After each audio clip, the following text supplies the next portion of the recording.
आज के इस वीडियो में हम बात करने वाले हैं इंपॉर्टेंट न्यूमेरिकल्स की जो इन्वेस्टमेंट मल्टीप्लायर से रिलेटेड हैं और पूछे जाते हैं सीबीएसई फाइनल एग्जाम में।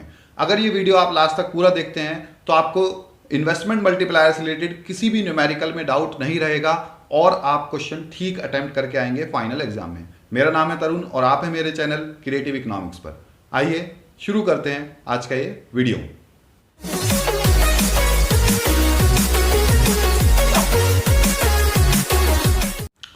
तो सबसे पहले तो हम क्या करते हैं कि इंपॉर्टेंट न्यूमेरिकल स्टार्ट करने से पहले कुछ इंपॉर्टेंट फॉर्मूले जो आपको इन न्यूमेरिकल्स में अप्लाई होंगे वो पढ़ लेते हैं। साथ साथ किस तरह के क्वेश्चंस पूछे जा सकते हैं और आपको क्या जवाब देना है, कौन सी टर्म निकालनी है पर्टिकुलर, वो मैं आपको बताने वाला हूं। तो पहला फॉर्मूला तो मल्टीप्लायर का ही होता है। क्या होता है formula? K is equal to delta Y upon delta I. कि अगर आपसे पूछा जाए मल्टीप्लायर कैलकुलेट कीजिए तो आपको चेंज इन इनकम चाहिए होगी या change in investment depending upon the question. इसके अलावा एक और दूसरा फॉर्मूला भी अप्लाई होता है मल्टीप्लायर का, वो होता है 1 upon 1 minus MPC. 1 upon 1 minus MPC का मतलब क्या है कि 1 में हमें क्वेश्चन में या तो एमपीसी दी होगी, बी की वैल्यू दी होगी, बी मींस एमपीसी, और हम मल्टीप्लायर निकाल सकते हैं। कभी कभी हमें एमपीएस की वैल्यू दी होगी अगर क्वेश्चन में, तो भी हम मल्टीप्लायर निकाल सकते हैं। कैसे निकाल सकते हैं? 1 अपॉन एमपीएस। और एक लास्ट फॉर्मूला क्या यूज हो सकता है? अगर आपसे पूछा है इंक्रीज इन इनकम निकालिए तो आप कैसे निकालेंगे? मल्टीप्लायर का साइज जो भी होगा K मल्टीप्लाइड बाय डेल्टा आई। इसी फॉर्मूले से आप डेल्टा आई भी निकाल सकते हैं। वो हम depending upon the question depend करेगा कि कौन सा फॉर्मूला किस क्वेश्चन में अप्लाई होगा। किस तरह का क्वेश्चन पूछा जा सकता है आपसे? Find out the increase in income, कि किसी इकोनॉमी में इनकम कितनी इंक्रीज होगी अगर इन्वेस्टमेंट इतनी इंक्रीज होती है, कोई पर्टिकुलर अमाउंट इंक्रीज होती है। तो आपको यहां पर निकालना होगा डेल्टा वाई। क्या निकालना है आपको यहाँ पर? Delta Y. फिर आपसे पूछा जा सकता है फाइंड आउट चेंज इन या increase in investment. Increase in investment निकालना है या कितनी इन्वेस्टमेंट चाहिए होगी किसी इकोनॉमी में अगर इनकम इतनी बढ़ानी हो तो हमें इस क्वेश्चन में, इस तरह के क्वेश्चन में आपको निकालना होगा डेल्टा आई। ये भी क्वेश्चन में अभी आपको बताने वाला हूं। तीसरा तरह का क्वेश्चन आपसे पूछा जा सकता है कि ये दोनों दिए हो सकते हैं या मल्टीप्लायर दिया हो सकता है क्वेश्चन में, या आपको निकालना भी पड़ सकता है और आपसे पूछा हो सकता है या तो एमपीसी निकालिए या एमपीएस निकालिए, मार्जिनल प्रोपेंसिटी टू कंज्यूम निकालिए या मार्जिनल प्रोपेंसिटी टू सेव निकालिए। उसके बाद आपसे पूछा जा सकता है find out the value of multiplier, multiplier की वैल्यू कैलकुलेट करिए। तो ये सारी चीजें आपसे क्वेश्चन में पूछी जा सकती हैं। इन्हीं से रिलेटेड मैं आपको कुछ क्वेश्चन जो इंपॉर्टेंट हैं, जो पिछली बार भी सीबीएसई में पूछे गए हैं, सीबीएसई एग्जाम में पूछे गए हैं और नेक्स्ट भी पूछने की उसके चांसेस हैं, वो मैं आपको आज बताने वाला हूं।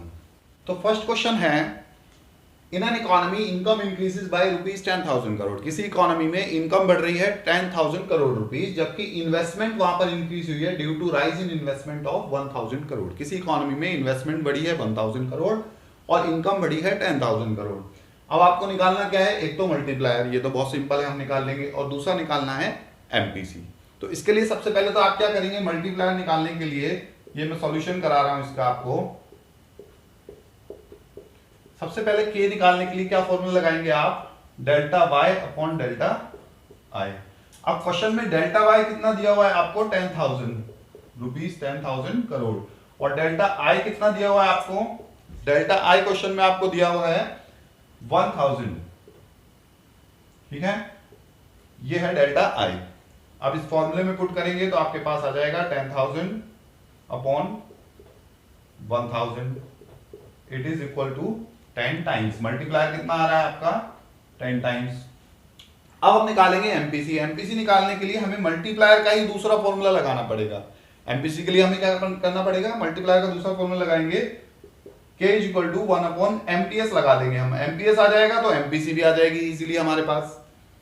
तो K इज इक्वल टू, आप चाहते तो 1 अपॉन 1 माइनस एमपीएस भी लगा सकते थे, लेकिन वो कैलकुलेशन लंबी पड़ेगी, तो डायरेक्ट हमने क्या लगाया? K is equal to 1 upon MPS. K is equal to 1 upon MPS क्या होता है? ये हो जाएगा K हमारे पास आया 10, 10 is equal to 1 upon MPS, या फिर MPS is equal to 1 by 10 that is 0.1, और एमपीसी आपके पास आ जाएगा 1 माइनस 0.1। एमपीएस घटा देंगे एमपीसी के लिए।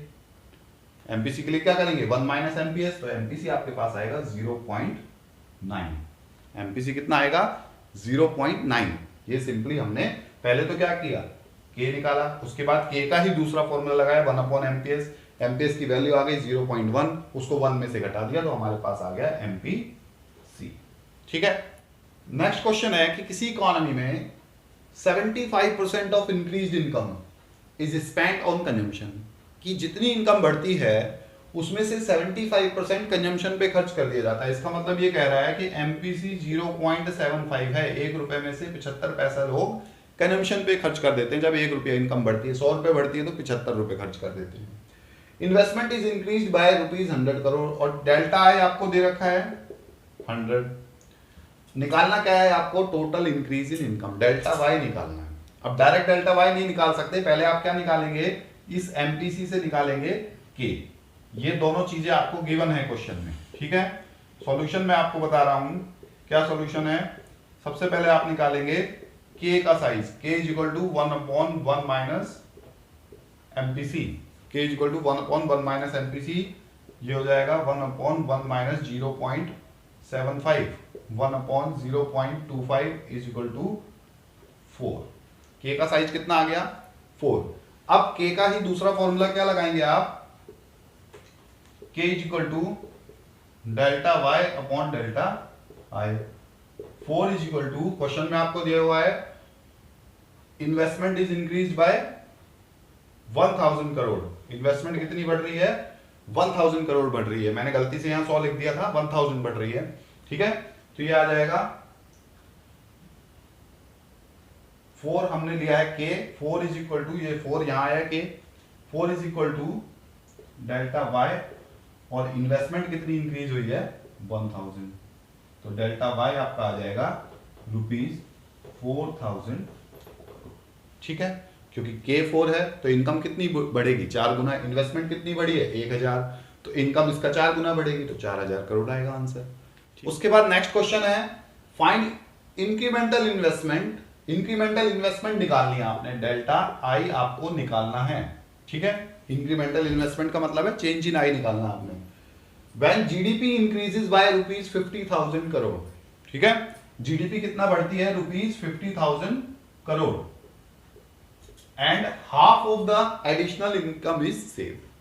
जीडीपी इंक्रीजेस का मतलब है कि डेल्टा वाई दिया हुआ है आपको, GDP means delta Y, GDP का मतलब है वाई, और जीडीपी इंक्रीजेस बाय 50,000, तो यहां हम लिखेंगे 50,000 दिया हुआ है आपको क्वेश्चन में। And half of the additional income is saved. इस स्टेटमेंट को समझना आपने, half of the additional income is saved का मतलब है कि आधी इनकम जब बढ़ती है इनकम तो आधी को खर्च कर देता है, आधी सेव कर लेता है। तो एमपीएस आपको दे रखी है 0.5, एमपीएस कितना दे रखा है 0.5, या एमपीसी भी आपको 0.5 ही दे रखी है, एक ही बात है। ठीक है। तो अब हम क्या करेंगे, सबसे पहले निकालेंगे के।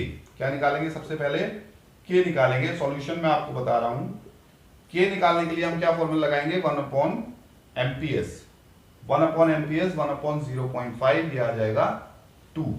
के कितना आ गया 2 आ गया। कैसे आ गया, 1/एमपीएस वाला फॉर्मूला लगा लिया। एमपीएस हमें क्वेश्चन में दिया हुआ है कि half of the income is saved.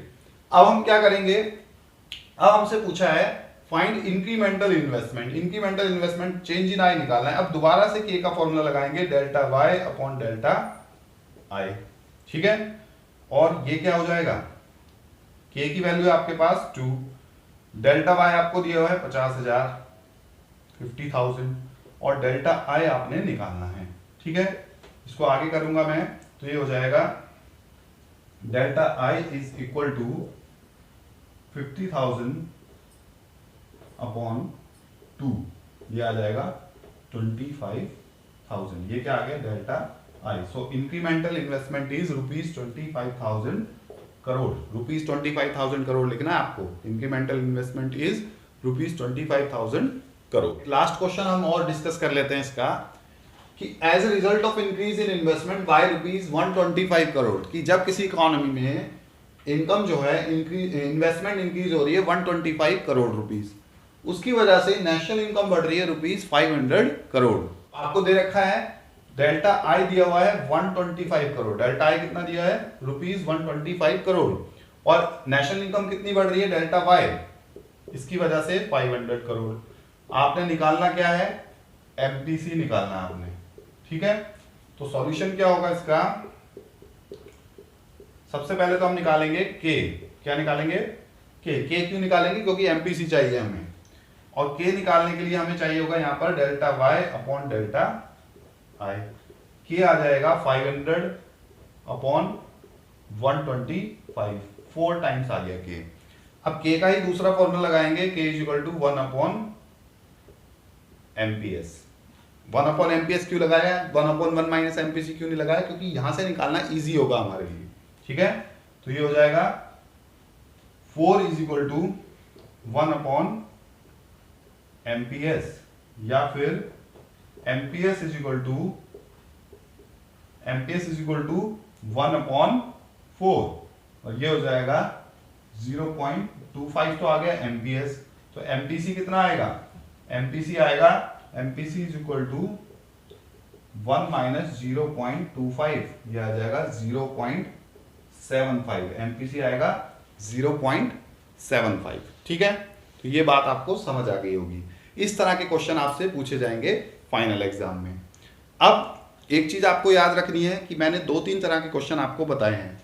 या तो किसी क्वेश्चन में आपसे पूछा जाएगा कि भाई एमपीसी निकालिए, या फिर के निकालिए, या डेल्टा वाई निकालिए, या डेल्टा आई निकालिए। इस वीडियो में मैंने केवल आपको क्या बताया है, इन्वेस्टमेंट मल्टीप्लायर के क्वेश्चन। मैंने अभी आपको शॉर्ट रन इक्विलिब्रियम आउटपुट के क्वेश्चन नहीं बताए हैं, केवल इन्वेस्टमेंट मल्टीप्लायर के क्वेश्चंस बताए हैं जो डेफिनेटली फाइनल एग्जाम में पूछे जाते हैं। एक क्वेश्चन इन्वेस्टमेंट मल्टीप्लायर में से पूछा जाएगा, एक शॉर्ट रन इक्विलिब्रियम आउटपुट में से पूछा जाएगा। दोनों तरह के क्वेश्चंस आपसे 4 मार्क्स के पूछे जाएंगे।